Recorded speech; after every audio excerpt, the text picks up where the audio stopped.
Hello, Alish. We are inside the Facebook group right now, or on my Facebook page, and I'm going to wait a minute as some folks hop on here.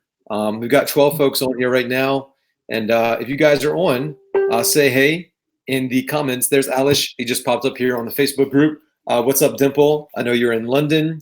I just talked to John Lee this morning. He's over in Milton Keynes, doing good, and he said it's rainy and cold in London. Nothing new there. Yeah. Kevin's been on. Michelle. What's up, guys? So we're just going to get right into it. We've got a few comments, got a few of you listening in. But the outcome for today, I really just wanted to introduce you to a man that I met. When did we meet? It was about In July? June, Yep. June last year. Yeah.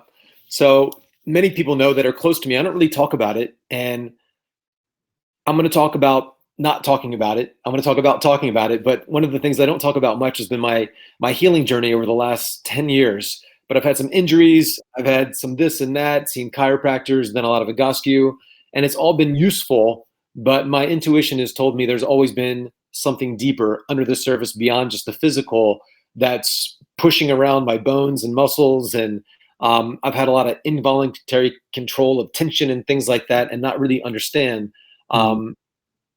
myself, understanding the body, understanding the mind.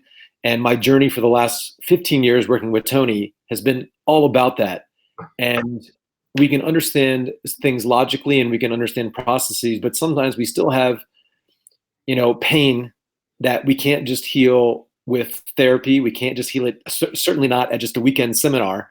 And this level of understanding that I've gotten into, and I've really just scratched the surface of it, has been presented to me by a man named Alish, who is in Slovenia, who's in a very, of all very inconvenient places for me, many, many miles away. But I'll be going back there again in a couple months, and I'm going to stay for a couple months this time to get deeper into this work as my body heals. So this body of work is really allows you to, and I'm going to be as accurate as I can in the description, but to defrost some of the tension. And there's a physical component, there's a mental component, and it goes beyond yoga.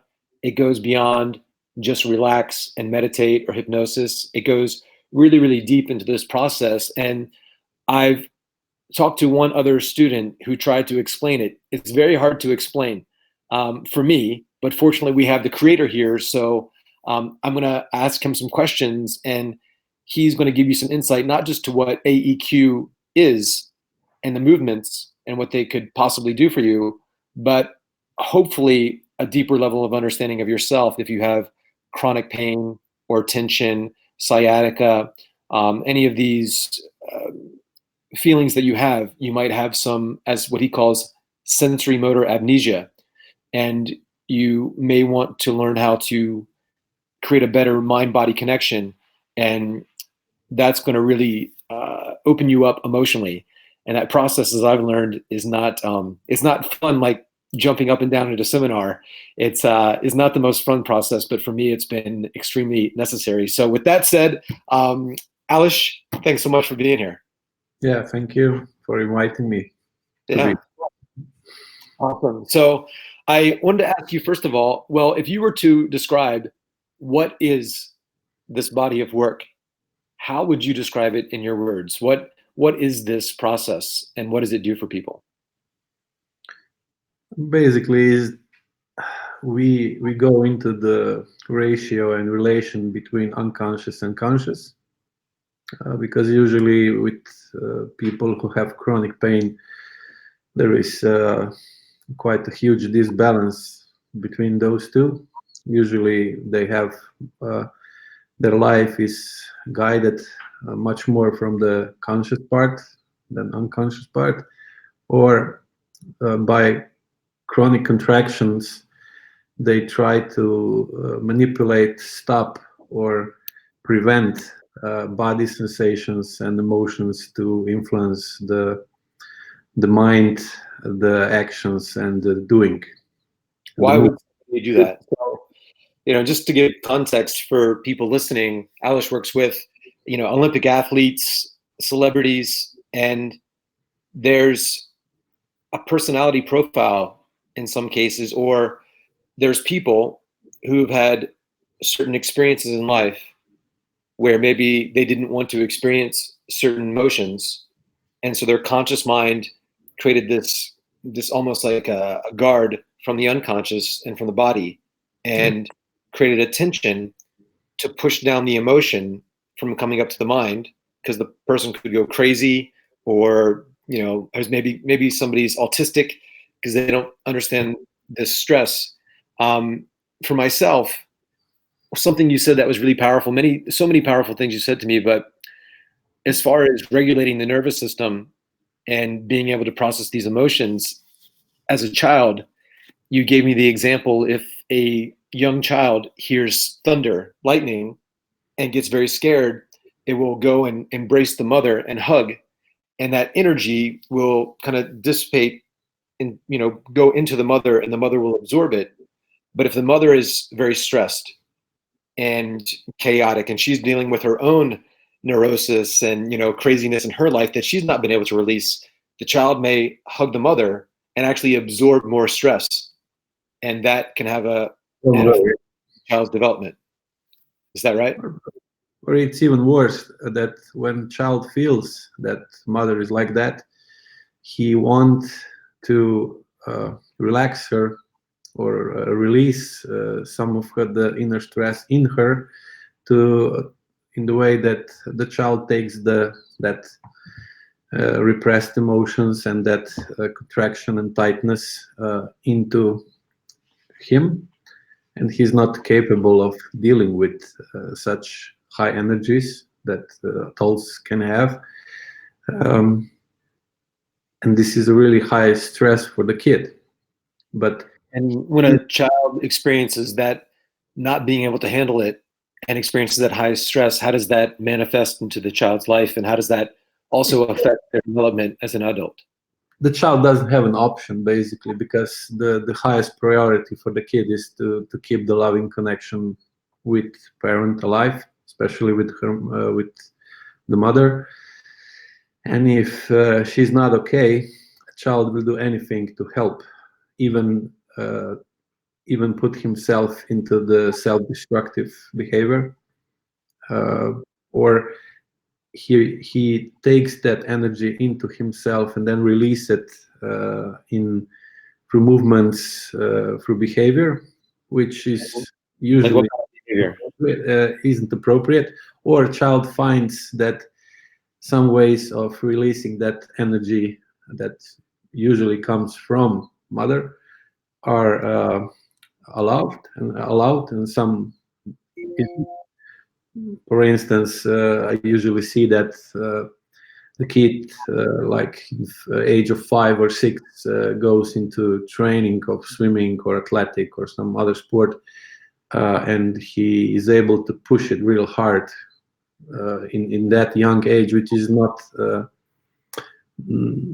normal, not natural, because kid, like in age 5 or 6, he should play, he should enjoy, or basically he should live by the pleasure principle, like looking for pleasure and stay away or go away from pain.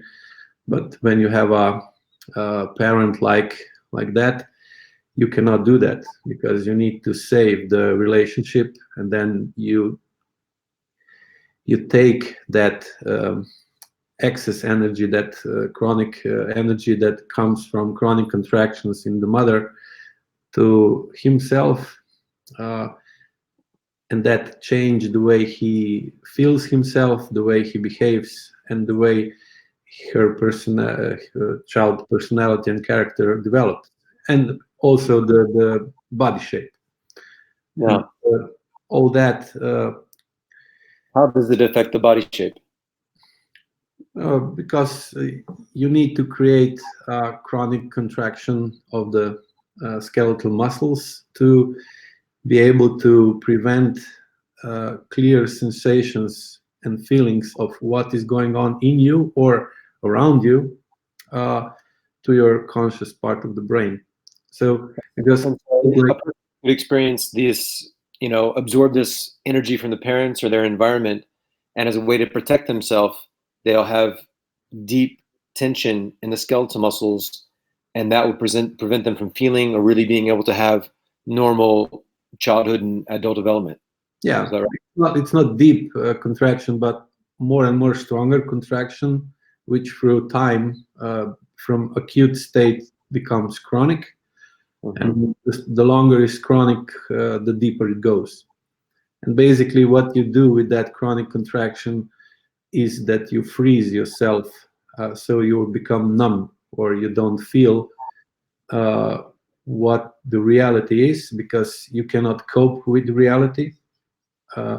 Or if you try to influence the reality around you with your emotions to change that reality and relations, nothing happens, or you get negative response.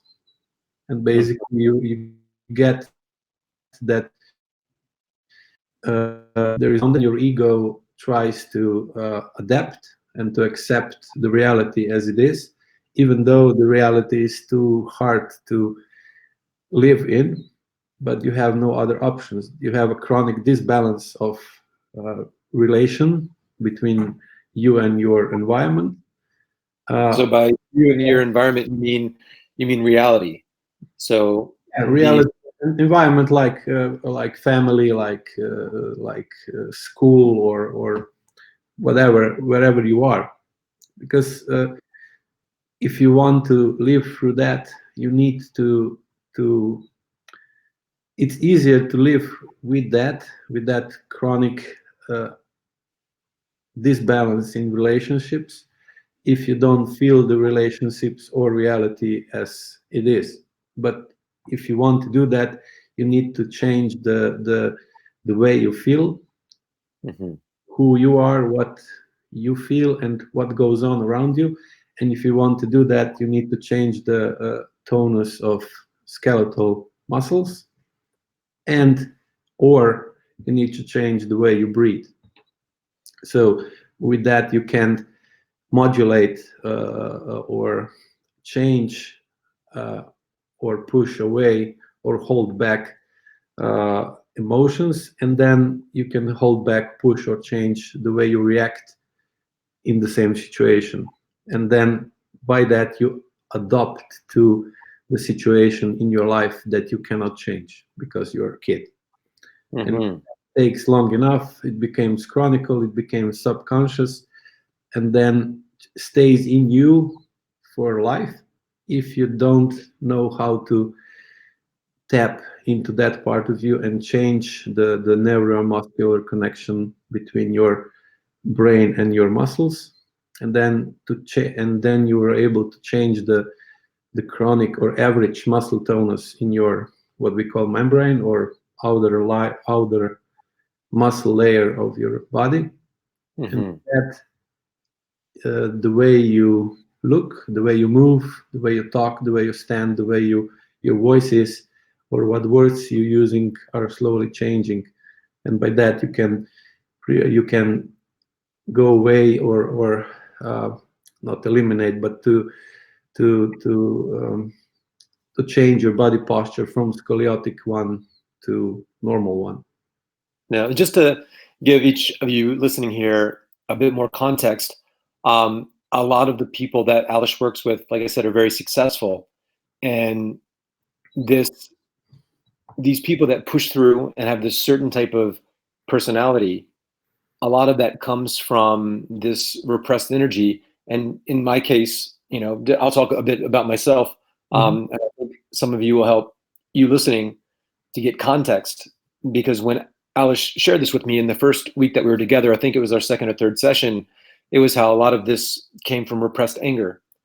And the more with all the work that I've done in self-development and, Bali and healing and stuff, and I've recognized those emotions in myself in the past.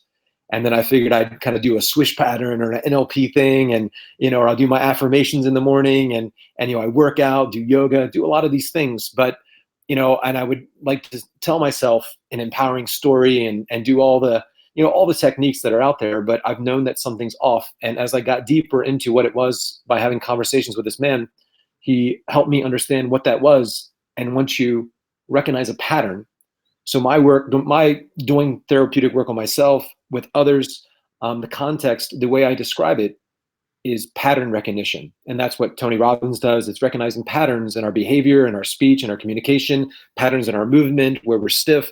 And this journey for myself has been really about going deep and recognizing patterns within myself. And now that I've recognized them, it's almost like the reticular activating system. I see them other places in people. And some of you here on this Facebook Live, I want to share this with you because there's been people that I've worked with, people that I've seen go to Tony Robbins events or Landmark or whatever, and I was just really didn't have an answer for them as to why they weren't getting this, really be able to heal. And what you're describing, one person, one of your students described this body of work. It's like CBT meets Tai Chi meets, this. How would you describe this so that, a lay person off the street could understand this? Because because people can understand logically, like there's these movements that you could do connecting the body, like, okay, I got it. But it is much more complex than that. And again, just to give a bit of context here, myself, we had a pretty challenging childhood growing up. My dad got put in a wheelchair when I was like 2 years old. And he was like a big, tough guy, covered in tattoos, all that. I can't imagine the anger that he felt getting in a car accident. Not his fault. He wasn't driving. And the stress on my mom. We had a really challenging life in a challenging neighborhood. And we dealt with a lot. I feel like most of my childhood, I don't even remember. There's just such big holes in it. And I remember being really weird. I remember just being a really weird kid and doing weird things. And got in lots of fights and really angry. And it's like Alice said, I probably would have been considered autistic by today's means. So they made me take Ritalin and things like that. I took Ritalin until I was 19. And I always just felt off, really felt disconnected to my body, very abusive to my body, not wanting to live, very depressed. And through sport and things like that, I did start to find myself a bit. And this journey through self-development has opened me up, and I've learned more how to communicate, because I was like super quiet, and I mumbled when I talked, and I had big gap in my teeth, and I was just so self-conscious of everything. And I've done a lot of work on myself, but through all that, through the work with Tony and everything, I found that I'm modeling patterns of others so that I can fit in, but something was still repressed. There's something there that's not fully held. I've been healing, and I've had some experiences in my life, even the past like 20 years, that have made me very angry, that weren't my fault. And that has manifested in my body, regardless of what I say and the story I tell myself and the affirmations and the events. And people say, oh, well, you're reinforcing that story. I'll forget all about my back pain. I'll heal it for like 30 days and do some yoga and stuff, and I feel better. And I just forget all about it. And then it comes back even worse. So It tells me it's not something that I told somebody the other day that, I was talking about my back pain. She said, oh, because you're telling the story over and over again, you're telling it to yourselves. I was like, I didn't focus on it for 10 years. And I didn't even think about it. And then I knew something was off, but I just pushed through and I worked. I tried to ignore it, and I just focused on my life, and it was there. And so, yes, I think some people tell them stories that are disempowering and they reinforce this limiting belief, but this is so much deeper than all of that. And for those of you listening, I just want you to realize that there's deeper layers to this mind-body connection. Somatic experiencing, I think, touches on it. This body of work that Alish presents is even deeper than all of that in this process of what he calls defrosting, releasing this tension. And you're not going to be able to release all of that through this conversation, but this is just to help you take it a bit deeper. So for somebody like myself, or some of the celebrities or athletes you've worked with, what is the consistent pattern that you see in them that can help people understand why they're having pain, why they feel disconnected, and how that's manifesting in their life? The more extreme they are, successful or brave, or they have endurance or skills, basically the more the stronger is dislocation or disconnection between their body and their conscious part of the brain, because that was part of the survival pattern they need to put together, usually in childhood, to be able to sustain all what's going on. And then because they don't feel their body in real way, they're able to push more, work harder, work longer, be more direct. Their feelings are not, they don't let feelings to influence them that much or not at all. And they're successful in modern way of living that we have now. There's dozens of people, and I'll mention a couple names other than myself, but I've always been so impressed with people like, David Goggins, Tony Robbins, Arnold Schwarzenegger, these iconic people that seem to just be like a machine in their ability to work and push through and step up. And, I don't know these people's personal story. I don't, other than a couple of them I've never met, but there seems to be a consistent theme in these successful people that we're trying to model. We're trying to be like these people who, even like, Grant Cardone, I hate to use names, but these are people that are iconic figures who just work all the time. And they're preaching a narrative to the masses, especially to young children, that they need to be like machines and not feel. And there is a certain level of success. It's a neurosis in society that tells us that we should just work all the time and be machines. But these people have the capacity to do that because of their disconnection to their own body. And it's going to catch up to them or not. It seems to be some people, though, like maybe like The Rock or some of these people, it seems like they just work all the time, Tony Robbins, and it seems like they're very happy. For myself, I've always prided myself on also being able to just push the frick through, but it has definitely affected my body. I've never been able to touch my toes. I'm like chronically tense everywhere. How, for people listening that are recognizing that they need to push more, but are disconnected from their body, like what would you tell them? What is the downside for somebody who works 20 hours a day and pushes? Why is that not a good thing? Well, in short, downside is that the ego can win battles, but the body will always win the war. Mm-hmm. And I see that over and over again. People who think they can solve all the problems with thinking, with rationality, with willpower, but they don't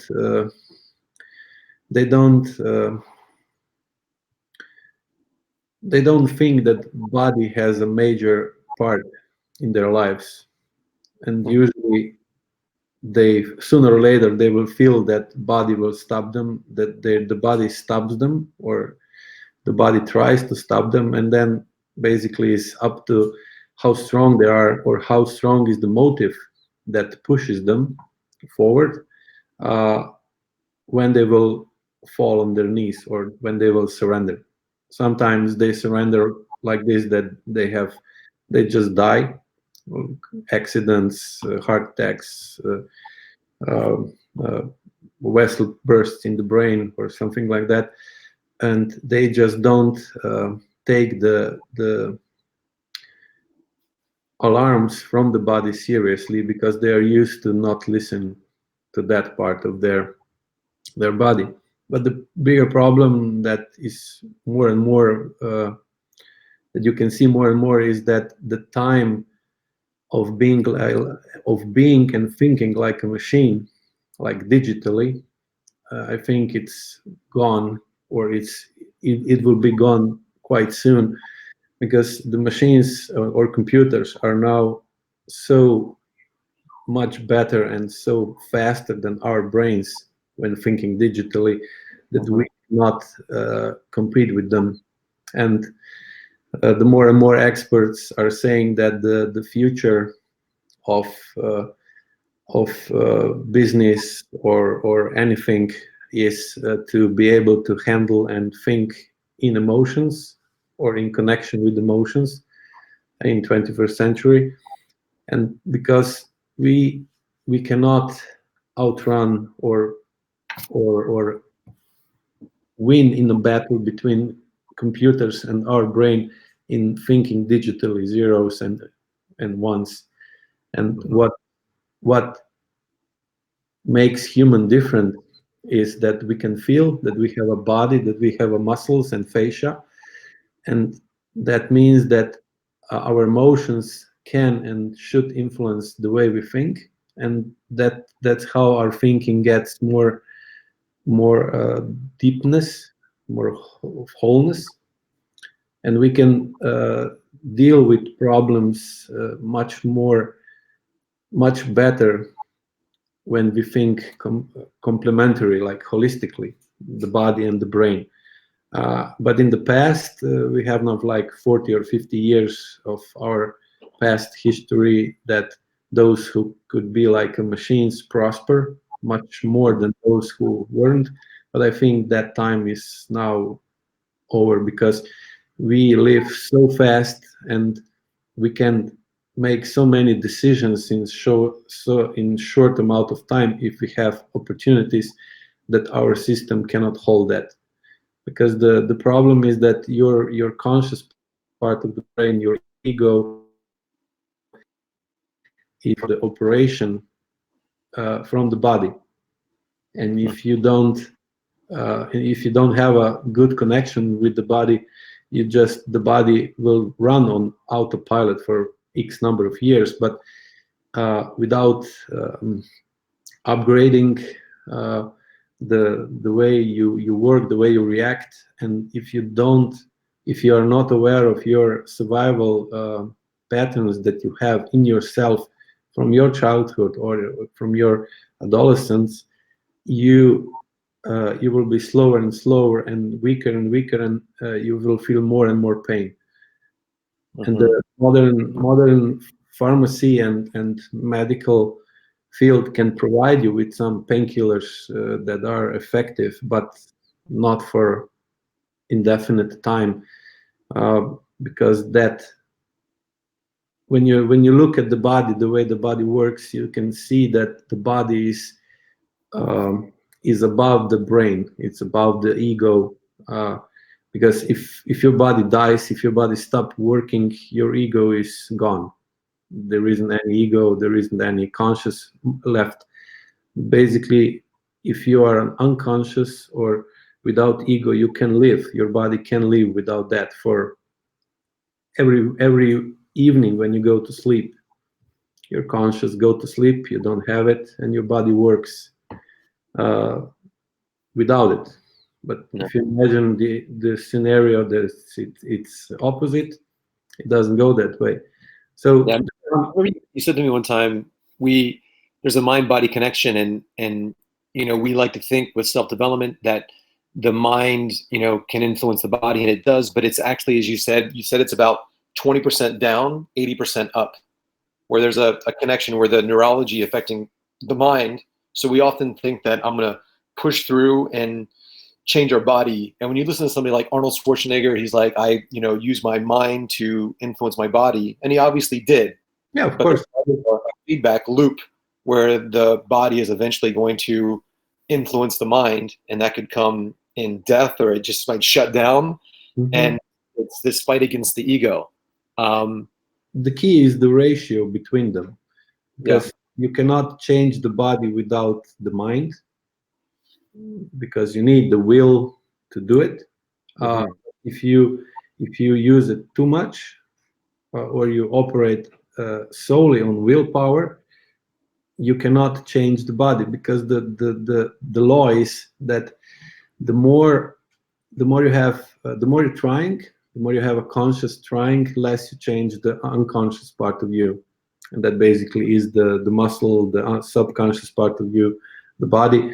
So when people try hard to do it, they try hard to change themselves, they basically change their conscious part, but the subconscious part remains the same. And until you have enough willpower, you can go into the new way, you can push it, you can change it, but then you get tired and everything drops down, and you're back to the start, or even worse. And that chronic pain you feel signals you that you have a chronic problem in yourself, and it's much deeper than you can grasp only with reading, with will work, with going on seminars, and to change yourself from will. But you need to go deeper into yourself. But usually here is the problem, because that brings out pain from the past, and people don't want that, because it's easier to look forward, to look to the future. What will I do and how much will I try, than to slow down and try to feel what's really going on inside of you. And it's not pleasant, and that is like defrosting. It's like when you go outside and you have a frostbite, you go into the warm, you need to go through pain to be able to defrost and get back the feeling in your hands or feet. Without that pain, you won't. If you're not able to sustain that pain of defrosting, you will go outside to the cold again and get rid of the pain. But you know what will happen. Yeah, and even just deeper frosting, and then And here's a distinction I want to just share with the listeners, whether they're on live or on this replay. That for me, I had some back issues and some funkiness in my body, and so I went to chiropractor, and my bones were off, and I could adjust the bones, adjust the bones, adjust the bones, adjust the bones, but they keep on going back, even if I was going 5 times a week. And so it's not the bones, it's the muscles. The muscles are affecting the bones. But I would do a GOSQ, do corrective exercises, corrective stretching, but still there's like another force pushing the muscles. Why are the muscles tense when they shouldn't be? Chronic contraction. And even if you go to yoga class, they're like, relax your eyes or relax your forehead. And you're like, I can feel it relax now that I'm consciously doing it. So I don't know how many days or months or years, it's just been, and some people just walk around with this tension in their face, tension in their tension in different parts of their body to maybe protect themselves. And we can consciously say, relax your face, relax your eyebrows, relax your energy around your eyes. And we can do something consciously. But you're saying there's another layer beyond what we even have conscious control of, that sometimes we lose control of, the mind-body connection that we completely have no control of. And there's an energy there, an anger, possibly a repressed emotion, a fear, that is driving the energy in the muscles, pushing the bones, pushing the nerves, and we don't know how to turn that off. Is that a decent description? For instance, if you have a problem with your forehead, that chronic contraction in the muscle of the forehead is usually there to prevent the anger comes out from your eyes. Probably if you looked at your father with anger in your eyes because he did something or say something to you, he will beat you up. What will you do? You're still angry at him, but if he sees that anger in your eyes, what can you do? Wear sunglasses? You couldn't. So basically contract all that, and that block the anger to come out of your eyes. Or if it comes from your eyes, it's not that strong and father didn't feel it or see it, and you save yourself from beating, but the anger to your father was still inside of you, but he doesn't know that. And that's such a powerful distinction. And I've watched videos of myself in the past. I've seen myself on video, doing interviews or speaking at a seminar. And I've talked to hundreds of thousands of people at this point, and I recognized this pattern years ago, especially in a lot of women, where they're like smiling all the time. Yeah, the mask. People saying something to them, and they're just like smiling, and I find myself speaking, and I'm being kind of like smiling a lot, and then somebody else comes across and they speak, and they're not smiling, and it's not appropriate to smile, and they're just being real and raw and authentic, and you really get the sense that person's like real, and this other person is just smiling all the time. And so whenever I see, especially women, like I said, I see them smiling a lot or being very nice and very like whatever, but it just doesn't feel right. And like really getting honest with myself, and allowing myself to process some of those emotions. I've spent a lot of time alone the last year. Still out there. I took like 70 flights last year, but I took as much time as I could to just kind of process and feel that tension in my jaw and the smile on my face, that like this is like a protection mechanism, this mask to protect me. People. What's that? To fool people. Please people. You said Please. it. Yeah. And if you want to adapt to somebody, if you want to connect with that person, it's easier if you have a smile on your face. You can see a lot of people who have a smile on their face, but when you look the way they stand or the way they walk, that they walk with real strong anger, like they're going on a fight, but they have a smile on their face, and that doesn't add up. Yeah. That there is like multiple personality, two personalities in one person. And if you want to have two personalities in one person, one is angry on some conscious level chronically, without any reason from the present, and then there is another face. You cannot have two different persons in the same body without chronic contraction and shallow breathing. Because if you integrate, if you have a good connection, if you're letting your bodily sensations to come to your conscious part of the brain, you cannot have two different personalities in one. You are either angry or happy. You cannot be both at the same time. But you have a huge percentage of people that they do that all the time because they needed to have a different reactions on inner sensations. They felt really afraid because their mother was in a depression, but they cannot show that fear from on the outside because that will bring her mother into even deeper depression. So basically, they learn how to act, how to be an actor. Yeah. So they in spite of having a strong fear inside or strong need to cry, they didn't cry because that crying will upset the parent. So they contract the stomach to hold back the tears, and even though their inner status is like, I want to cry because I'm really sad or afraid, they don't, and usually they end up with migraines or chronic congestion in sinuses or problems with lower jaw or stuff like that, which nobody seems to understand why is that so, or they have a problem with chronic contraction in diaphragm or problems with bladder or congestions and stuff like that.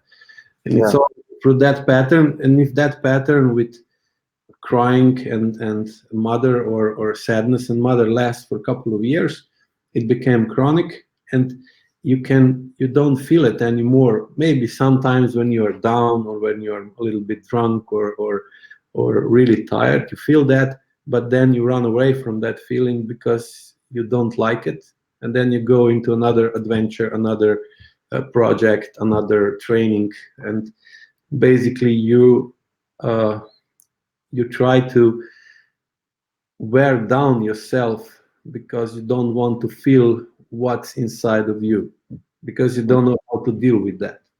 Yeah, it's a distinction I wanted to share with everybody here and just kind of bounce this idea off you and see how it lands. Is just, I work in self-development, and, going back to this concept of pattern recognition, I've always been asking myself, I've modeled a lot of this from Tony because he's the master of understanding patterns in people's minds and emotions and just following the most successful people. And that's what I've done the last 10 years, the most successful people in sales or business or communication. And I've been modeling a lot of people. And so I want to make this really clear, in my opinion here, what we do in our training, because we all want to be more successful, we end up modeling the patterns of the most successful people. We read their books, we study them on film, and just see how they're doing and how they work, their work ethic, all these things. And I think a lot of us that are students, I'll forever be a student, and young people that are students, we're wanting to learn and model the patterns of the most successful. But a lot of the people that are the most successful are actually the most angry, the most screwed up.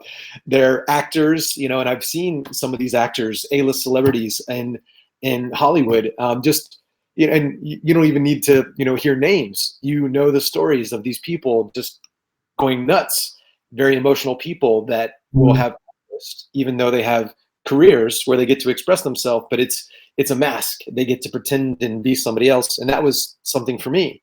And I think along with that, in this self-development world, something that can really be a challenge for people. And if you get a coach or, a self-development coach, a lot of the narrative there is all about how you need to not replay the stories of the past. And the only thing stopping you from getting what you want are your stories about what happened. And some people had bad experiences, and so they don't even want to go there. Some people go to therapists and they go there, but some people go to these self-development seminars, and it's all about recreating yourself, recreating a future, having this compelling future that you want to live into. The past is the past. Don't focus on the past, be in the future, and to live into this ideal and recreate yourself, your values, your beliefs, and all of that. And I see people constantly doing that, going in and creating this new reality. But what's happening is they're creating it with their mind, and their body is pulled into the past, and there's this tug of war between the fantasy that they're creating, which it helps some people get past some things, but they've not dealt with like all the stuff that's here. What is your take on that? Because that's, this whole self-development industry, it's a lot about recreating yourself and building this future and having this future identity and act as if and speak as if and walk as if. But as people do that, something is not dealt with in the unconscious or in the soma, and that's going to continue to pop up, and it pulls them back into their past because they haven't dealt with this. Yeah. Would you say correct? Well, it's like fake it till you make it. Yeah.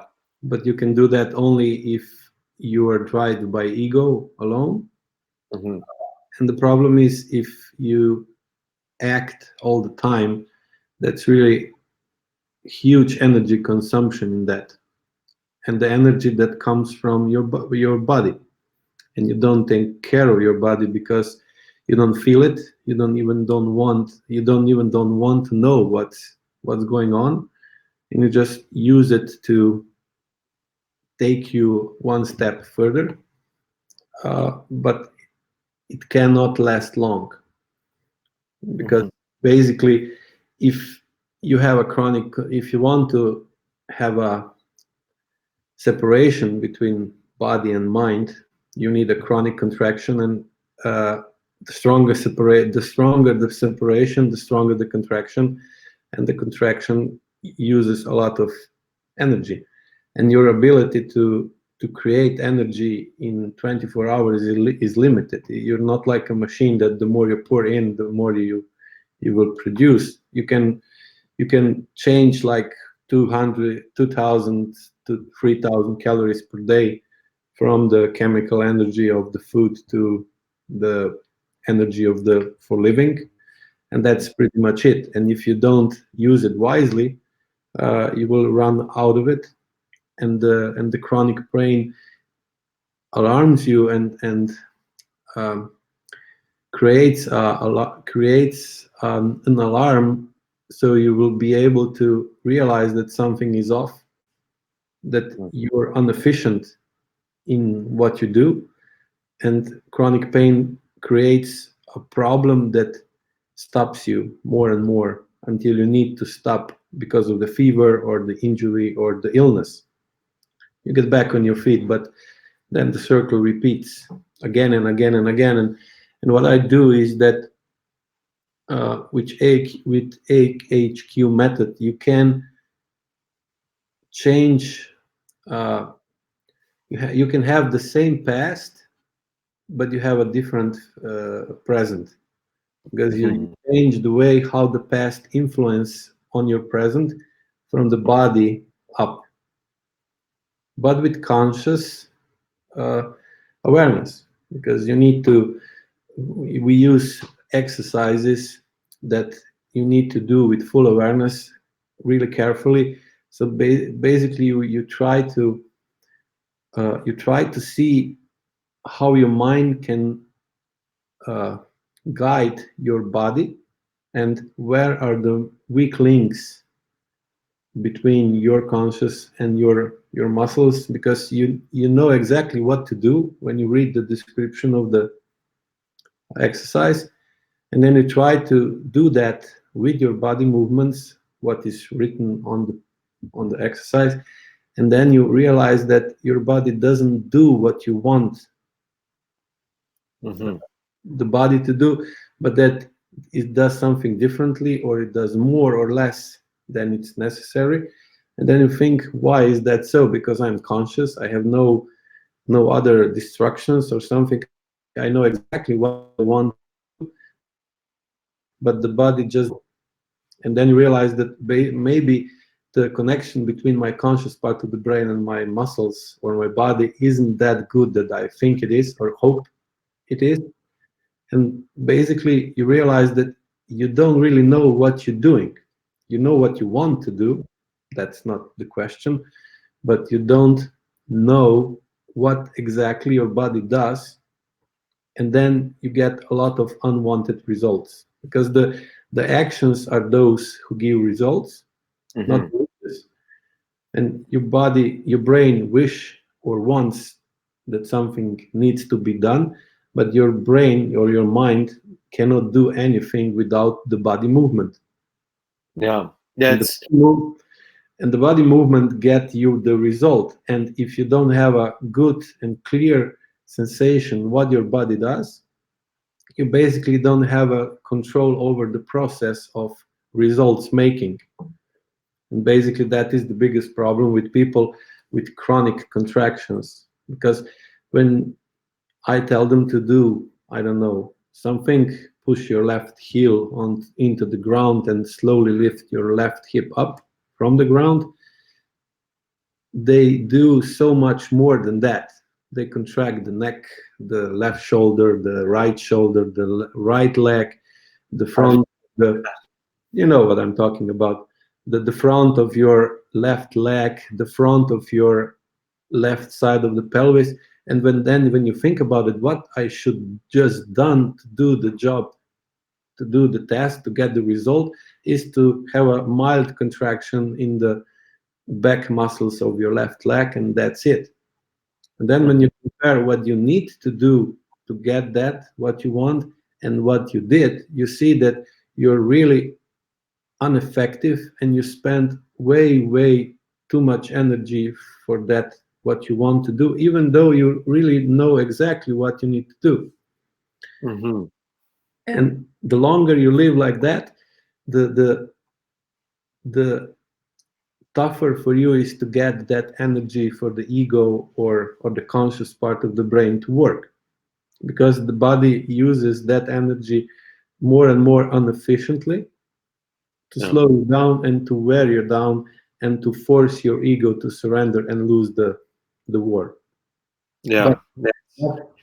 Yeah. A lot of people need to heal something in their body, but they don't have the energy, because all that energy is going to chronic contraction, and it's slowly breaking down. And I know that you pointed out in one of the diagrams in your office, there's these bands of muscle, kind of like around here, around the shoulders, around the chest, around the hips. And for me, I remember being in sixth, seventh grade, and they did a flexibility test where all the kids could, sit with their butt on the floor and touch their knees. I couldn't touch my knee. I, touch their toes, past their toes.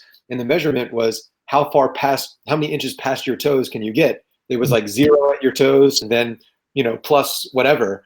And everybody was plus something. I couldn't touch my knees. I couldn't even touch the negative anything, because all the tension around my hips. And I've expressed this in some videos. I've had like some sexual trauma as a kid, a lot of weird experiences. and there's that, and there's anger. And so I've got like these huge, gigantic traps, you know. When I was this model, people were like, wow, your traps are awesome. But that imbalance messed with my lower back. I'm very tight in my chest, my ribs right now. You know, if I do these exercises, and we are going to talk a little bit about, talk about what I do every day. But if I don't do these exercises at night, I wake up in the middle of the night with so much tension around my chest, my ribs pop off my sternum, and I can't breathe. I wake up suffocating because there's so much tension in my body. And, you know, there's no amount of affirmation or whatever. I've had seminars and gone to events, and I've had emotional releases. I've done breath work, you know, and these things have helped. I've done the Wim Hof stuff. I've gone full into everything. And somebody actually referenced here too an amazing book that I do recommend called The Body Keeps the Score. And if you've read that book, it talks about all the different, it talks about CBT, it talks about yoga, EMDR, which is like the light, it talks about all of them. And this process that we're talking about here today, it kind of encapsulates all of them, but not so much the technique, the underlying process of what actually happens when there's a mind-body connection and you release the chronic tension and what Alish calls defrosting. We deal with what goes on. Yeah. What was that? I lost you for like 15 seconds. So, but what we're dealing here is that we go more deep into why you lost that connection. What was then, because you always have a good reason to lost that, because it's really important to have. So how necessary is that? Because, you know, as I'm saying, the self-development world says the past is the past, and you keep on telling a story about the past. You need to create a future and think about what you do want. So you're saying I do need to think about why, because whenever we meet, just so everybody here has context, we meet for like a good 2 hours, and 1 hour of it is CBT, you know, cognitive behavior therapy, deeper level of understanding myself and what happened and why. And then there's a part that involves movements on kind of like a massage table, where, as Alish was explaining, like, you know, pushing my left heel into the ground and my hip up, but that should require like 2 muscles, and I'm using like 50, you know, and he's making me aware slowly and touch here, and why are you contracted so much here, release here, your stomach's on, your diaphragm's on, this isn't necessary, conic contraction, like your right shoulder has nothing to do with, you know, your neck, and just really understanding the imbalances. So somebody like myself that has this weird, funky contraction pattern, what causes that? Yeah, usually repressed emotions, or really strong need to repress some emotion. Because when you said earlier that you have a problem with the toe reach, the muscles that you contract when you're really angry are the muscles of the back. Yeah, and like the back, posterior chain. Yeah, because if you're sitting down and somebody says something that makes you really angry, what you do? You jump up. That's a natural, normal reaction. You jump up from the chair and you want to fight, I guess. Yeah.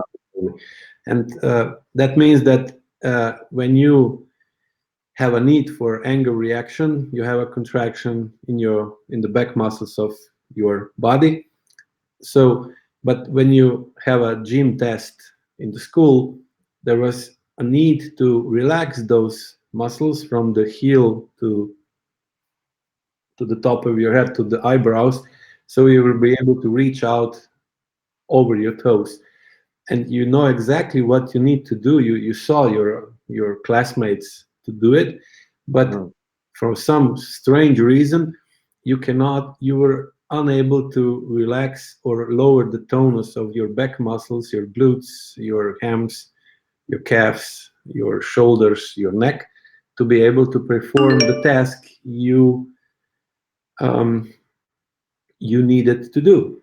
Why is it so? Even though those muscles are under your should be, or they should be under your conscious control. So you have a clear intention and you were unable to deliver some results, even though your will was really strong to do it, because the chronic contraction of the muscles that are contracted when you're angry were on 24/7, because you have a angry father and you just mirroring those emotions to yourself, because how you learn emotion responses from your elders, from your environment. And if somebody is angry all the time, you just imitate them, even though you don't want to be like them, or you have no need to be like them, because your life is completely different, or you make your life completely different with your mind, with your conscious, with your ego. But you inherit that muscle contraction pattern from your father, if you like it or not. And then you need to deal with that, not through books and meditation and stuff like that, but you need to change the neuromuscular feedback loops that were created in your childhood, like 30 years later. And you cannot do that just with willpower and good wishes. Yeah, I'm sure some folks are gonna have this question, and I've seen some people ask, or post, like, so I've done Wim Hof breathing, the meditation, a lot of different breath work. And when I've done breath work, there's, if you're listening and you've done this, you get like this vibration, this tingling in your hands and sensations. Mine, I've had some really deep breath work where it was like an exorcism, all this nerve energy coming out. But you told me that's not the best for me or possibly some of these people, because breathwork's becoming very popular. Meditation, I think, is great, but you said there might still be some limitations, not for everybody, but for some people relying solely on meditation.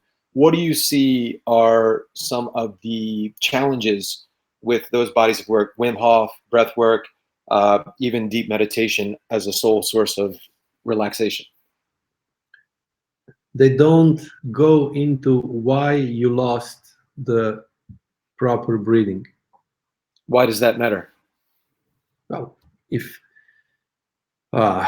you have a company that doesn't work well, they have a problem with cash flow or something, what you do first? You just tell them to change, or you go investigate why? What's the problem? You do due diligence, you go inside, you check the numbers, you check the processes they do, and then when you see the reasons why they are not doing their work okay, then you say, okay, change this or do that differently. You don't just go there and said do something completely different without going back to see why things doesn't work. And with breathing is the same thing. No one lost their breathing because they have nothing else to do. But basically, if you have strong emotions, as you said before, when you wake up struggling for air, suffocating, it's the other way around. You suffocate yourself to have less oxygen, to have less energy to control the emotions. Because emotions are basically what? Energy that goes from the body to outside. And if you have a problem with controlling the energy, the emotions, the smart thing to do is to have less emotions. If you want less emotion, you need less energy, and if you have enough food and water, and you don't want energy because you have a problem with it, what do? You cut back the oxygen. Behind all that is the CO2 level, which is really even more important to have a proper breathing than oxygen level. But I don't think that we have time to go into that. But basically, the problem with breathing is that if you don't know why you lost your correct breathing, it's really unresponsible to change something that you don't know why you lost it. Problem with is that it's also based on ego, it's based on strong will, and you get hyperventilated, you have strong sensations, and usually it's nice because you feel something, but basically you don't know why you lost it, and then it doesn't last long. Or usually that excess of energy that you create with that breathing technique uh, shoots out somewhere else, because you have certain pathways of expressing that energy blocked because your, I don't know, childhood experiences. So you need to bypass that excess energy in other areas, and you need to do more of that or less of this, and you're not increasing the awareness of who you are and why you are like that, and how your past influencing on your present, and then So, you yeah, can. just to clarity for everybody, there's, as I've said, there's this body of work, there's a CBD component where you understand the why and kind of how these things began to not function, like what created this. And then there's a process of releasing the energy through these movements, the AEQ movements. It's, the best way I could explain it is it's like Tai Chi meets, I don't even know. It's like these slow movements to, Some people say lying Tai Chi. what's that? Like lying Some Tai Chi. people say it's like lying down, lying Tai Chi, but it's more than that. But It if is, you want to describe it, yeah, it's all about the three components that it takes to really change anything that Alish taught me in our first session was time, energy, and attention. And as a society, most of us have our time, our energy, and attention so outside of ourselves or so in, the future or into something we want to create. It's not, we've separated that relationship with our own body and emotions, and that disconnect manifests in many ways. And the challenge, what I'm understanding, is with breath work, you get this vibrational release, but that tension comes right back, and then you release more because you don't understand. It's like a company that's losing money. They maybe get a loan, or they plug up a leak, but they haven't fixed. They have somebody in their company that's, like every 10th widget, they like set it on fire, and it's like, what, like, why are you doing this? And it turns out there's that factory worker is really angry, and wants to just burn, and he's burning 10 widgets to get attention, or 20 widgets a day, or 50 widgets a day, but he's going to keep on doing it until you talk to him, because you can't just fire him because this is you, that and factory worker. and that And will be unpleasant, yeah, and it's time consuming to get to know who did it or what is going on. And very you time consuming. that in the way we live today, we don't have time to go into that deep investigation what really goes on. It's much easier just to change something, hope for the best, and do all you can to try it, to see what will going on. And then if you succeed, okay. If not, let's try it again differently. But basically, you cannot long term. You cannot succeed if you don't realize what patterns are inside of you that influence the way you live 24/7, much more than the way you can think. Because even when you sleep, you have a tight muscles and you wake up tired or in pain, which is not logical uh, uh, in any way, because when you sleep, your brain, your conscious part of the brain doesn't work, and the muscle tension in your skeletal muscles is totally unnecessary because you sleep and you don't move. How No, can you be so tired or sore waking up? no, And people just don't think about what is going on and why, and they just think some routine to what should I do when I wake up to get the motor running. no. Coffee, uh, cigarette, stretching, meditation, uh, yoga, or whatever. But nobody thinks, hey, why am I stiff in the morning when I wake up? Because Mhm. you want, because it's easier to get a loan to get the company to keep the company running than to get to investigate, to realize that, I don't know, the husband of your sister is stealing from you. Mm-hmm. What will I do if I found out that? How will I deal with him? How would I deal with my sister? It's unpleasant and painful. So people, it's easier to go to the bank and get a loan or drink another coffee or coconut water or what have you. Yes. Yeah. Yeah. Yeah. It's good for you. It's good hydration. But it doesn't solve the chronic back pain. Yeah.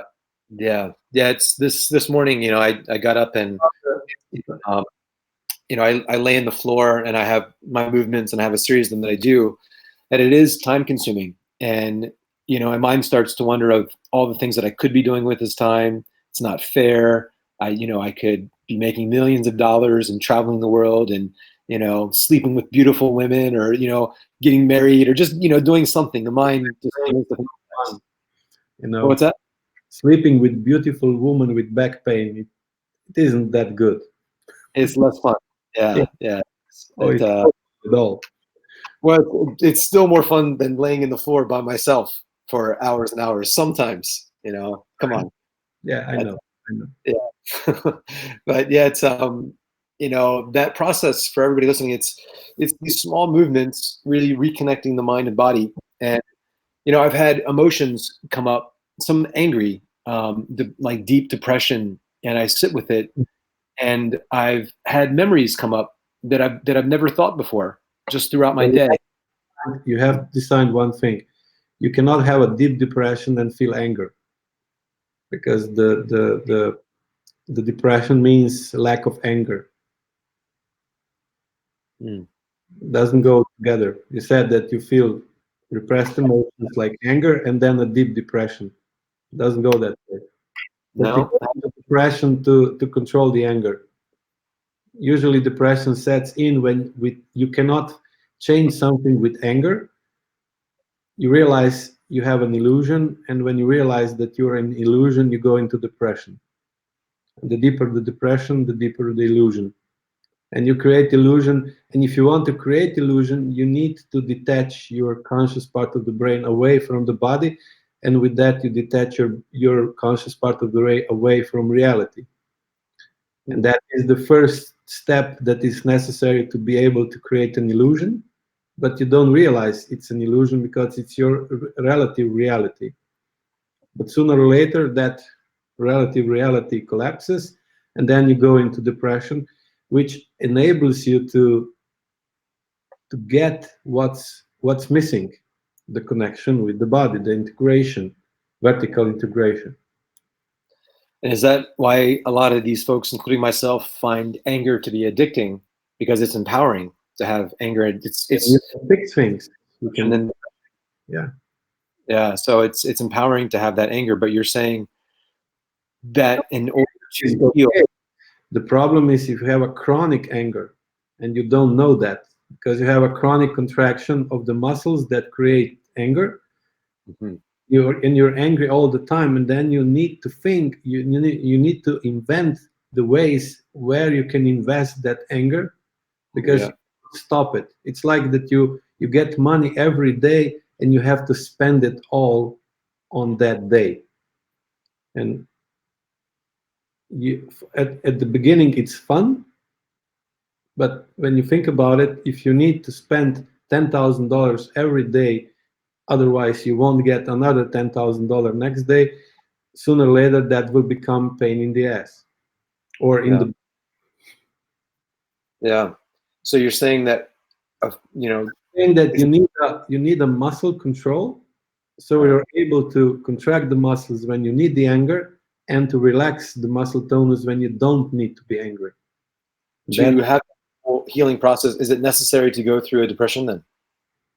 Yeah, usually it does, because you need to go inside of you, and if you don't have time to be with yourself, you cannot do that. And usually people do whatever they can to don't have time to be with themselves, so they are not able to feel the reality, what's going on, even when they meditate.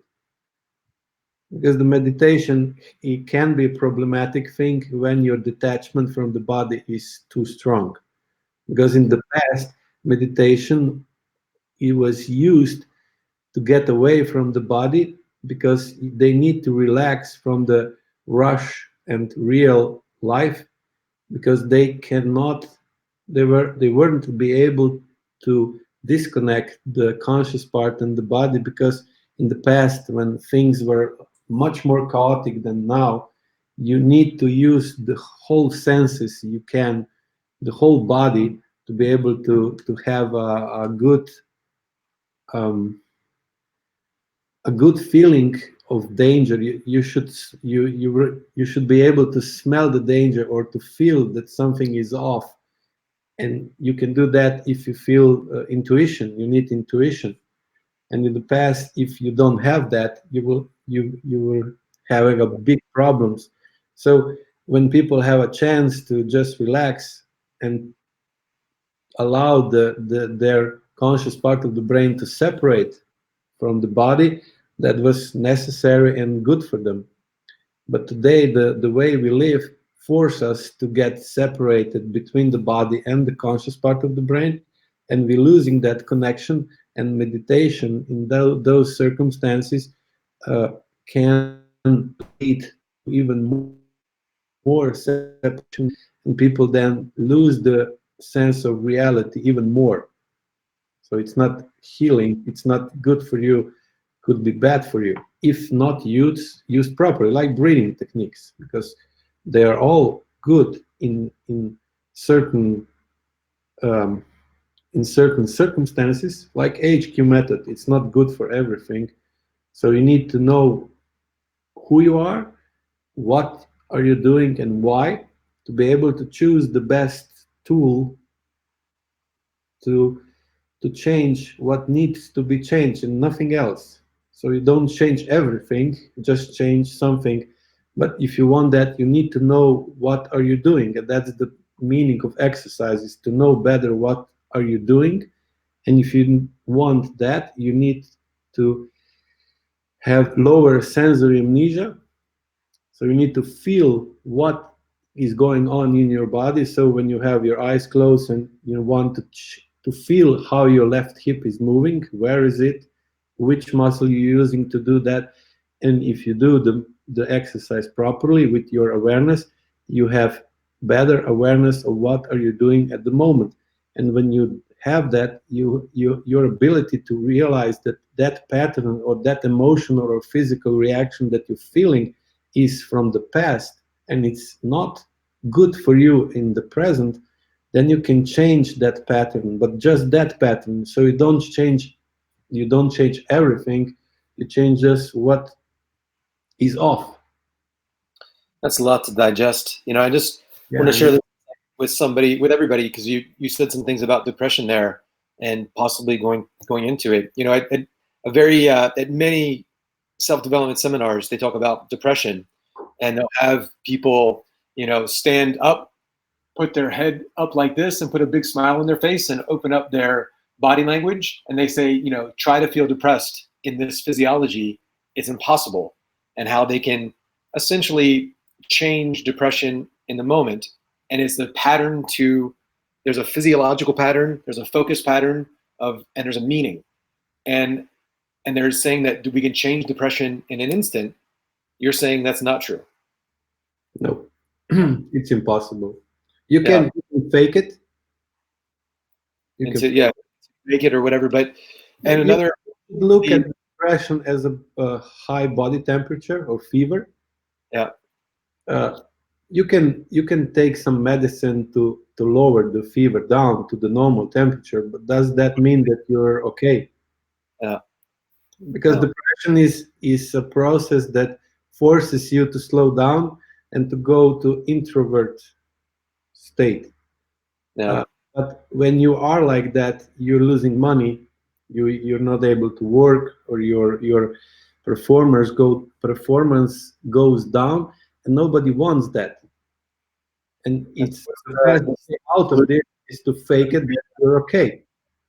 Yeah. but you have to go through that slow down process.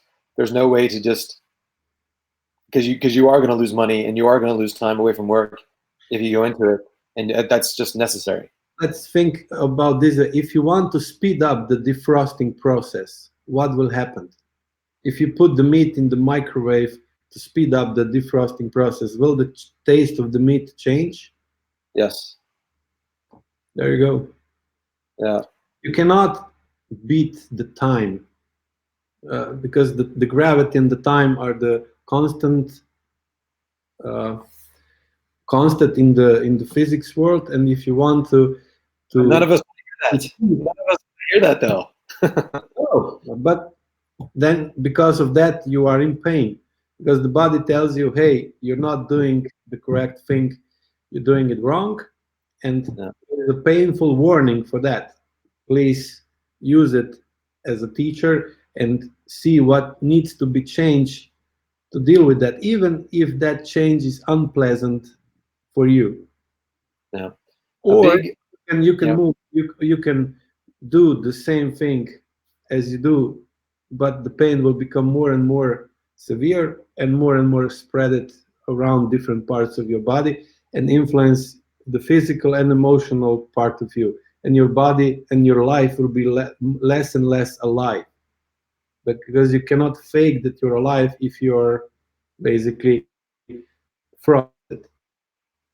Another distinction I want to talk about here really quick is just this distinction. So there's a body of work that I've studied for a long time called NLP, and it's based in therapy and patterns and all this stuff. But one aspect of what we do, and I do it all the time in sales, I do it in my coaching work, and it's really the cornerstone of quick fix weekend therapy sessions, whether it's, no matter what it is, and you get this release, and it's the whole process of reframing meaning. So somebody might get raped, and that has a certain meaning for them. Like, I can never trust again, or all men are bad, or whatever. They have some disempowering meaning, and then the whole thing is to get them to have this breakthrough moment where they say, because that happened, I'm more understanding. Because that happened, it made me more powerful, to reframe the meaning to something empowering. Because I went through that divorce, now I know what I'm not looking for, and it means that I'm more smart and empowered. So they expect to get through a conversation in a coaching session with me or somebody else, or go to a seminar, to reframe the meaning of their negative experience, their trauma, their life, their past, their divorce, to reframe their anger or sadness and depression into a positive sensation in the moment. What would you say to somebody? Because that's how 90% of this industry is. It's a whole process, whether it's 1 day, 20 minutes, 10 hours, 10 days, 1 year program, to reframe meanings and how we look at things. And there is some benefit in it, but you're saying on these deeper levels of how we process emotion, it's not a process of just reframing, hey, this means something good out of something bad happened, and voila. It's a process of reframing, but you need to reframe the body too, not just the mind. Okay. And how do you reframe the body? The woman is raped, she creates a really strong contraction in the lower pelvis. Yes. And when she forgives the raper, or when she decided, okay, let's move on with my life, that doesn't change the chronic contraction in the lower part of the pelvis or the upper part of the thighs. And that strong contraction that still is there influence her walking, her standing, her sex life, her emotions, and everything else. And in like 30 years creates a really strong, big chance to have a hip replacement, or knee pain, or lower back pain, or pain between the shoulder blades, because she repressed, or she forgave the person in the mind, but she didn't change the contracted muscles because of the long years of anger, because she was raped. No. That is the problem. It's not that they have it wrong, but they just deal with half of the situation, because raping doesn't influence only the mind, but also the body, much more the body than the mind. Yeah. So somebody like myself that might have experienced, like, so I had, I posted my x-ray for everybody to see. I got this shoulder injury. A friend, we were arm wrestling, jumped on my shoulder. I couldn't move my arm for like 2 months. We were, arm wrestling like this. He picked up his elbow essentially like that, and he just jumped on my arm. So it twisted everything. And he's like a 300 and some pound dude. And, for me, I've held a lot of anger, sports. I've limited a lot in my life, my career. It's cost me at least $1 million out of pocket, like missed work, missed opportunities, specialist, like everything. And so part of me is like, well, that's, that means I get to do this and that. So I've reframed things in my mind, but I'm sure there's still a lot of anger in my body. And I'm doing these exercises. What would you say to me, just so that everybody could kind of understand and have a case study of what you would say to somebody that might be in a similar situation to me? It might be in their hips or their back or their butt or their sex organs. There's some tension from anger, like myself. What would you say to somebody like that would be the best way to fix this? It's not necessarily just the anger. There is a lot of other emotions. Anger is the strongest one and most persistent. Mm-hmm. And basically, you have a repressed anger. There is you have the most problems, a lot more problems than somebody who has a repressed sadness or fear, because the anger is a really strong emotion that wears down. Basically, it wears you down strongly, and in the other hand, it gives you a lot of willpower to change stuff, but you don't know how to do it because you bypass the anger around the problem that you're angry about into the other areas of your life, and you become really successful at those areas, but you're avoiding the elephant in the room. Mm-hmm. And that's painful.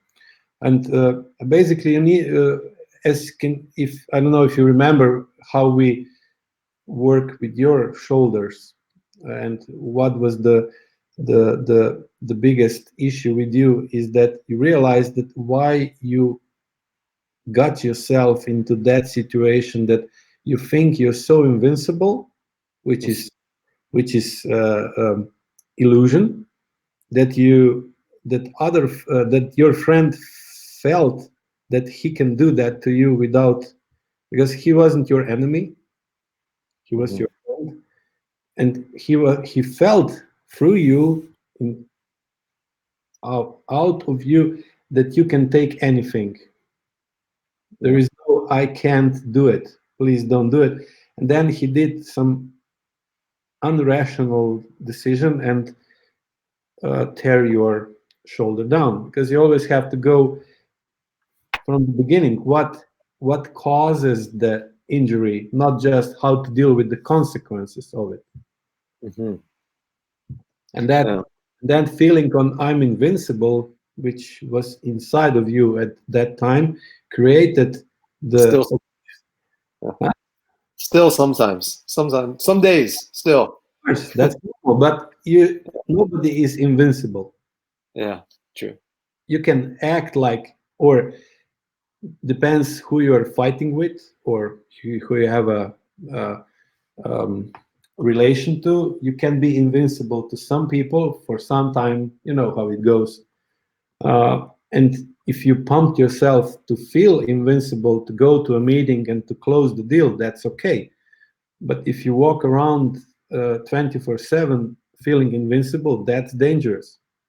When I work with tennis players that have problems with his lower back, I cannot change the fact that playing competitive tennis is unsymmetry business, because you cannot play tennis to be equal on both sides, and you are forced to create some contractions that are stronger on one side and weaker on the other, and you go to unbalanced body because of playing tennis in World Tennis Association for who knows how many hours a day. But the problem is that when they come to me, they walk from their car to my ordination as they are playing tennis at the moment, but they don't. Yeah. If you are in that tennis pattern 4 hours a day when you're practicing or training or playing tennis, and then 20 hours a day you're sensing your and you're creating your symmetry, that's whole another ball game. That if you are in unsymmetry tennis posture 24 hours a day, 20 years. Hmm. And Some people, like some people, seem to have long careers, and they seem like they're okay, and they've been playing tennis for 40 years. Mhm. Why do some people? And so even with like somebody like myself, like I've seen people with less trauma than me, and their life is a mess. I've seen people with way more trauma than me, like people have been raped and left for dead, and they were sex slaves, and they seem fine 20 years later. They seem relatively happy mentally. They've got this story, and they seem like they're normal. They're not in chronic pain from what I can see.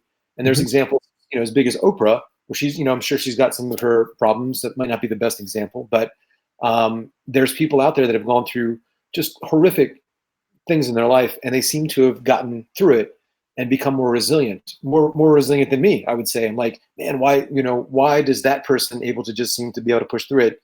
What separates these people's, I guess you could say, resilience? Motive. Motive. The motive and the key, the word you're showing is they seem. It seems, yeah, yeah.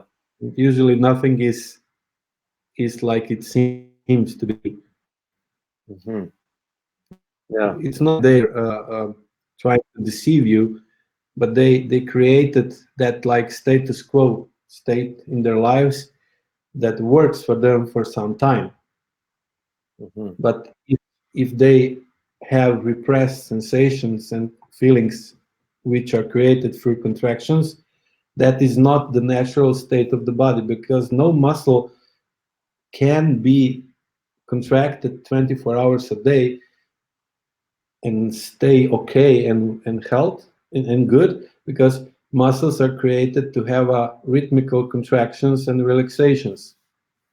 And if you're it's like that you're saying that you're thinking that if my heart contracts and then doesn't relaxes, that's okay. It isn't, because you will die. And Do no some muscle. people relax more than others, you would say? Hmm? Do some people need to relax more than others? Some people have the ability to be contracted longer. Or? Lot of people can go through life for a long time with huge contractions because they're used to it and they have a strong motive to go to push forward. No. But they will stop eventually, because nobody is invincible. Because if you're using your muscles with stronger or a little weaker contractions all the time, the muscle won't work as the muscle should work, and the biochemical processes in your body will become more and more unstable. And you can fight with that with your power of your mind and your motive, but not forever, not for a long. You can do that for a long time, but if you will examine the lives of those people, you will find that they're off in so many ways, but maybe those ways are not publicly seen. You cannot see them publicly or Mm, understand. yeah, interesting. Yeah, I'm thinking of so many successful people that I've known, or we see in the media, that are just super famous, and seems like they're invincible, but and nobody's invincible. Mhm. Breaking point somewhere. Yeah. Fascinating. Is there anything else? I wanted to give people some context with my own story and example, and as it relates to somebody that's got an anger issue like myself, how would you say it's best for them to release it?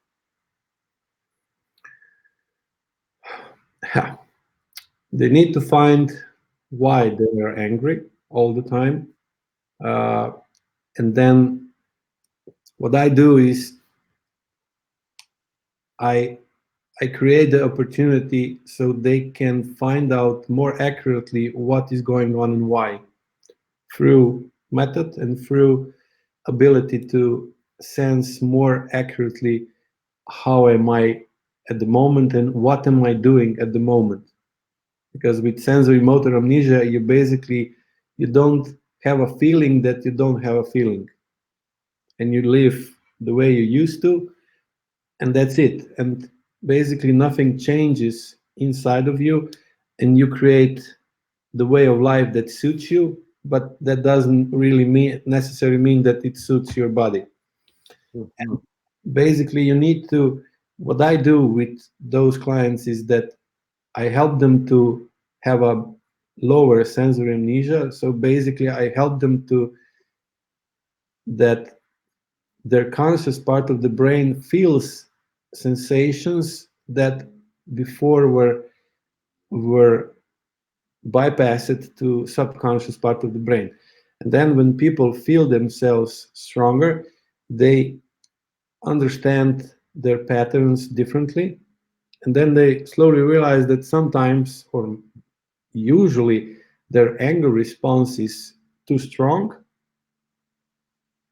When you think about when they compare what happened and how they reacted, or they feel that they are tense or anxious all the time, or way more frequent that should be necessary. And when they realize those patterns from body perspective, they they can lower or change the muscle reaction, the body reaction to in the same circumstances to different. And that's also are accomplished through AHQ exercises because they're designed in a way so you create better awareness what going on, and with better awareness of what is going on, you have a chance to create a better control over what you do. The Mhm. more you are effective in creating movements and do them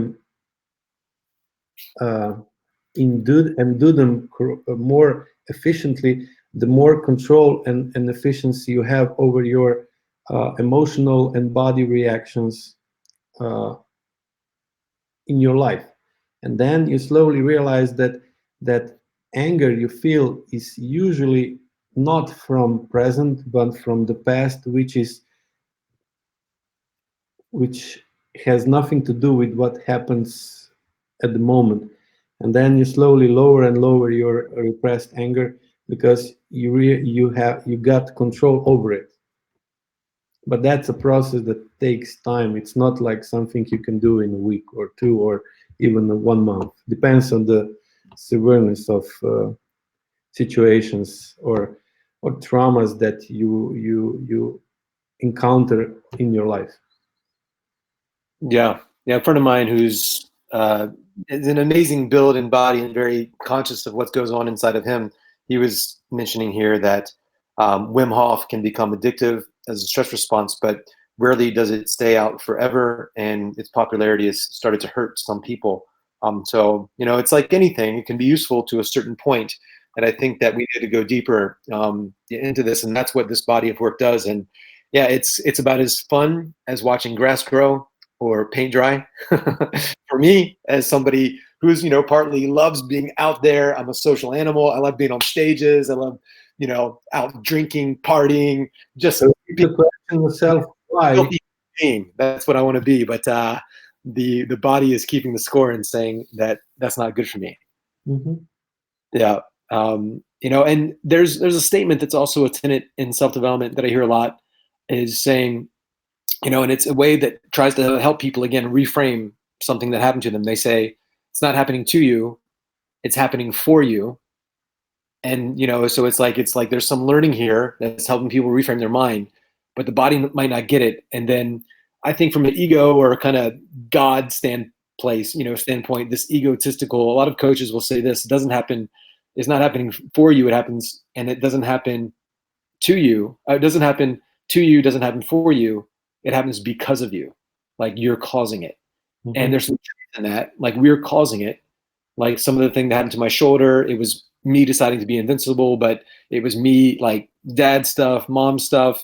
That at what point I think a lot of us have had experiences in our business, our life, past relationships, in our body. We are in a car accident, and we're looking for something to blame, And there's a, you know, a big tenet in law of attraction that says like we're creating everything. You know, what would you derive from those statements? And you know, at what point are we responsible? Do we create it? And how do we, I don't want to say teach our body that lesson, but how do we, you know, how do we get our mind and body to process all of that in a way that doesn't make us a victim and doesn't make us feel like we're responsible for everything, but how do we really create peace within ourselves as it relates to past negative events or traumas? With better control over what is going on, because we cannot blame ourselves to be like that, because usually it happens in the time of our lives that we cannot do anything to change it. But we are responsible to, when we know about it and understand that something other goes on that we would like to think that it does, we are responsible to do something about it and change the way the past influence our present. And No. that's what I think that the core of AHQ method is, that it empowers you, it gives you knowledge and tools how to create a different future with the same past, not just to rewrite the past, because you can't. It's another illusion. The past happens and that's it. You cannot change it, but you can change the way how you understand it and how you understand your reactions in the present to be different with the same past. And that's what I teach. So, but you cannot just tell somebody go change yourself and that's it. You can do that, but that's too shallow to go into that, because the fact is that those kinds of traumas are deep inside of us, and nobody from outside can reach that deep in me or in you to be able to change that. You can change it only with your brain, because your brain, your conscious part of the brain, can go deep in you and change things that are deep in you, but that takes a lot of time. and Yeah.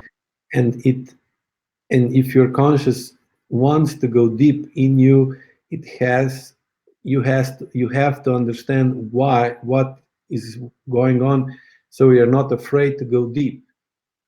Yeah. Usually people don't, they're afraid to go deep in the body because they find the skeletons in the closets that don't want to be opened, and they don't want to deal with that, and then they just stay on the shallow side, and that's not what you need to do if you want to get rid of chronic pain, especially strong chronic pains. Mhm. Yeah. So the body naturally wants to heal itself, but we have these chronic contractions sometimes, and to heal that, you know, because a lot of people will listen to this interview and they're like, well, how do you fix it? What's the quick fix? But what we're saying, what Alice is saying, is there's no quick fix, and it takes So time, that will be energy, lying. and attention. What's that? That will be lying. Yeah. Yeah. Time, energy, attention. It's like you want to change the, I don't know, justice system in a state, in some state, because it's not fair or it doesn't work okay. And they will say, how can we quickly change the justice system or the medical system? You can't. Mhm. You can lie that you will try, but everyone knows that if you want to change that, something that complex, like medical system, school system, or whatever, you need years to do it. And Yeah. they say, okay, I understand, but if somebody has a hip pain, knee pain, back pain, neck pain, that's also a consequence of deep system um, instabilities and unsymmetries, and you cannot change that in 1 week or 2 weeks, or you cannot change that without really unpleasant conversations inside of you. like you cannot change the educational system just with smiles and high fives and say you're awesome, let's do it, because that's not because that's not the way nature and physics works. Mm-hmm. So there You is know, no quick fix for the deep system disbalances. and there's a couple questions about some things that don't really relate, but I don't want to take too much of your time. I figure we go for an hour, and whenever I see you, we talk for hours. But I wanted to just be respectful of your time. But also, is there anything else that you'd like to share? One, and then just so everybody knows, I'm sure some of you are wondering, how did you get to connect with this man? He's got a really long wait list. I'm taking my mom to go see him in a couple months. I'll be back in Slovenia for the third time in a city named Brežice. Is that how I say it? Brežice. Brežice. So how do you say that? Yeah, it's a town about 90 minutes outside of Ljubljana, maybe like 45 minutes from Croatia, from Zagreb. Yeah. And I know there's one of my friends, Phil, who's actually going to go out there and see Alish. He's got a wait list. You can see him. He's got other students that are now training underneath of him in this process because he's a hard man to get. But how would other people find out more about these methods, and what advice do you have for people? Well, you can check my website, ahq.si, or ahqeurope.com. It's in English, that part. With a lot of things that I'm talking about is up there, but it's so vast field that we cannot explain all that in an hour or two, because it basically deals with all areas of our lives, with physical laws and thermodynamics and all of that. Yeah, we've talked about ATP and how energy is created in the body. We've talked about like so many different things, thermodynamics. I mean, every form of therapy. Alish and if I had such deep levels of just conversation, and as one of his other students has said to me, we were talking about Alish, and when you meet him, he's immediately able to look at your body and read you like a book as to all the experiences, relationships to your parents, childhood traumas, experiences, and when things happened, just by looking at you and seeing moving parts of your body and seeing where you hold tension. His mind, the attunement of his sensory acuity as it relates to the deeper levels of how a person's communicating with the world and within themselves by looking at and touching a person. I don't think anybody in the world has his level of expertise. So if you ever are in the Slovenia area, try to connect with him, but definitely go to his website, and there's an FAQ there. I looked at it this morning. I was looking for some questions to ask here, but I didn't ask any of those questions, and ask a million more as it relates to what I see from my 15 years of self-development, chiropractic, chronic healing, juju, yoga, breath work. Like I've done everything, like ayahuasca, all this stuff, and it's all useful. And I saw somebody, Mitch, you asked about HRV rates and all that. There's a correlation, but this is a deeper kind of emotional thing, and so it's a body of work that we can't possibly cover here. But highly recommend you check them out. Alish, is there anything else that you'd like to share with everybody listening here? That anything I didn't ask that you feel like they should know? Interesting question. It is, isn't it? That's why I asked it. Huh? Yeah. Well, basically, what I want to point out is that when you think about things, it's much easier to think about or relate to that shallower part, or not to listen to what you feel inside. Because when we were kids, we were feeling what it is, and we were usually forced not to say it like it is, or not to act like it is, and to create some kind of pattern that enables us to survive that time. And even later when we grow up and we have a like we are we are the bosses of our fate, we basically don't realize that a lot of that is under our radar, and but still forces us to act self-destructively. And that's usually is the biggest problem with people I work with. They know better, but they somehow end up in really messed up situation in some part of their lives. And when you want to really deal with that, you need to let your body to come up and to influence the way you think. And usually we are afraid of that because of the bad experiences we had in the past, especially in the childhood. And we, especially ego, don't like that the voting percentage, or maybe that's a weird compare analogy.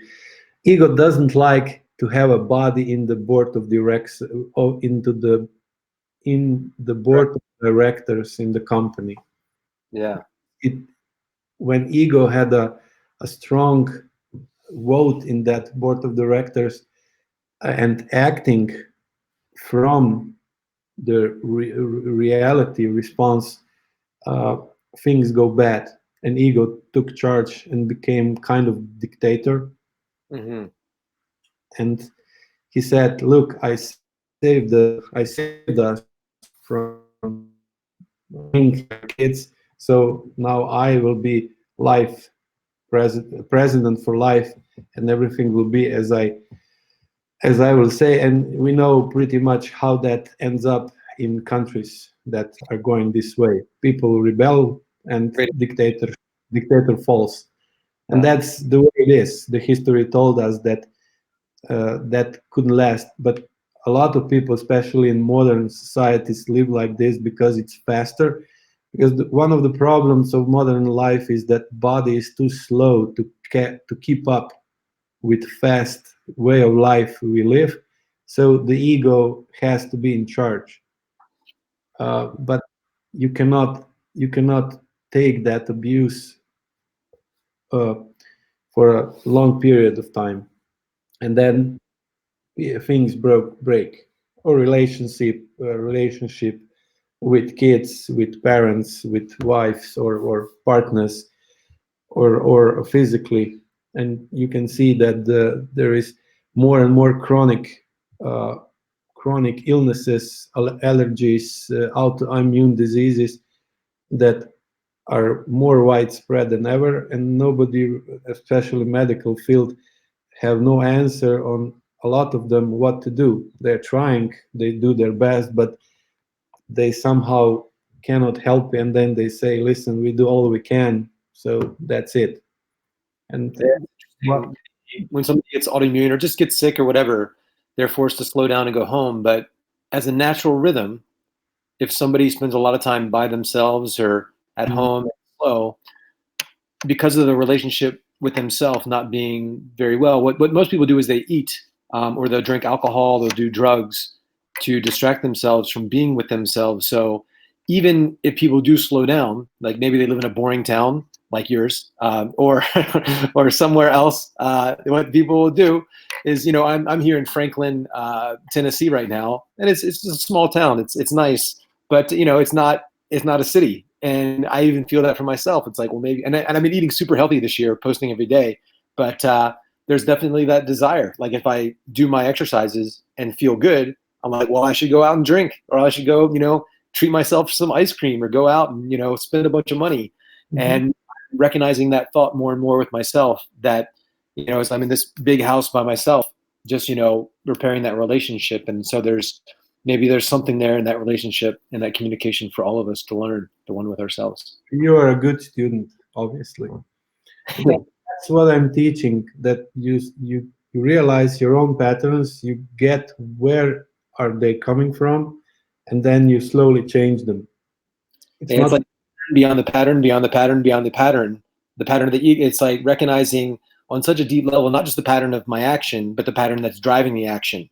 The it's deeper than most work, even just the CBT work that we've done and the physical work. It's so much deeper than anything else I've experienced. And again, it's hard to explain that in this short video, but hopefully people get a sense of all that's there and all that's within them.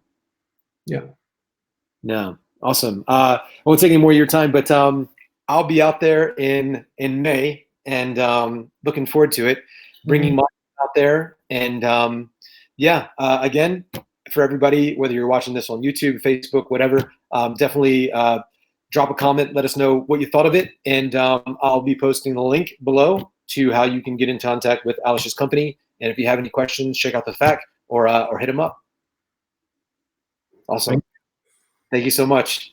Pleasure. See you. Bye-bye. Bye-bye.